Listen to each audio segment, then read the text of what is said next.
Konflik antara perusahaan dengan karyawan tidak terlepas peranan dari Dinas Tenaga Kerja. Selain masuk dalam ranah perdata, ternyata ancaman pidana juga berlaku bagi pemilik perusahaan yang sengaja melanggar kewajiban karyawan. Dan berikut laporannya untuk Anda. Perselisihan yang terjadi antara karyawan dan pemilik perusahaan tentu saja salah satunya diakibatkan sistem pengupahan. Lantas bagaimana aturan yang mengatur tentang sistem pengupahan? Zamri, mediator hubungan industrial di Dinas Tenaga Kerja dan Transmigrasi Provinsi Kepri menjelaskan secara rinci aturan tersebut. Kewajiban perusahaan dalam hal ini pengupahan telah diatur di dalam Undang-Undang Nomor 13 Tahun 2003 telah mengalami perubahan, khususnya dalam teknis pengupahan sebagaimana diatur dalam Peraturan Pemerintah atau PP Nomor 36 Tahun 2021. Di mana aturan pengupahan harus didasarkan oleh upah minimum regional, provinsi, dan kabupaten atau kota di setiap wilayah. Namun pada aturan yang baru ini, UMR sektoral telah dihapus. Lantas, bagaimana bila aturan undang-undang ataupun PP itu tidak dilakukan oleh perusahaan?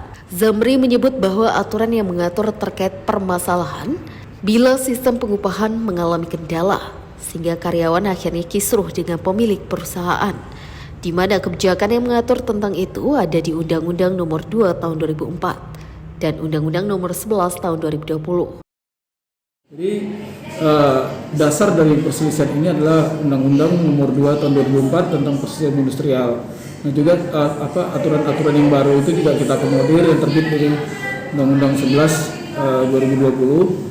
Jadi untuk perselisihan ini ada tahapan-tahapan yang dilalui. Nah, kalau terjadi perselisihan hubungan industrial antara pekerja dengan pengusaha, nah sedapat mungkin itu diselesaikan secara musyawarah, mufakat. Jadi nanti hasilnya itu adalah win-win solution yang kita katakan. Jadi saling menguntungkan kedua belah pihak. Perselisihan yang terjadi diupayakan diselesaikan melalui musyawarah dan mufakat dengan mengedepankan asas win-win solution antara pemilik perusahaan dengan karyawan dengan membuat surat perjanjian bersama yang telah disepakati oleh kedua belah pihak. Namun apabila hal itu tidak tercapai, maka akan dilanjutkan melalui ranah mediasi dengan melibatkan pemerintah. Dalam hal ini pihak dari hubungan industrial di Dinas Tenaga Kerja dan Transmigrasi di masing-masing wilayah yang akan menghasilkan kembali surat perjanjian bersama.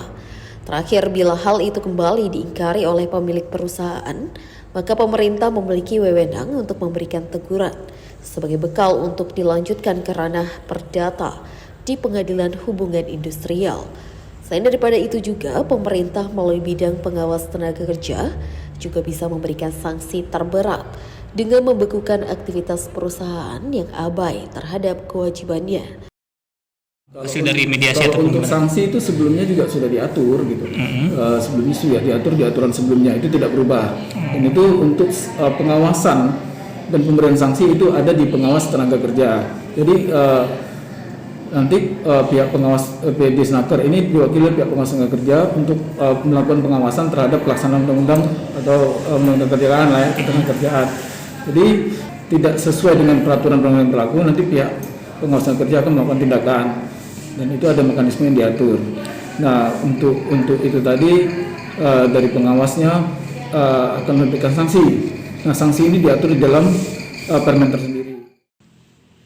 Tidak sampai di situ, mediator hubungan industrial juga menyebut sanksi pidana bagi pemilik perusahaan yang terbukti melanggar aturan berupa pembayaran upah di bawah standar yang ditetapkan pemerintah, baik upah bulanan maupun harian, tidak membayar upah lembur, dan hal-hal lainnya yang masuk ke jeruji besi.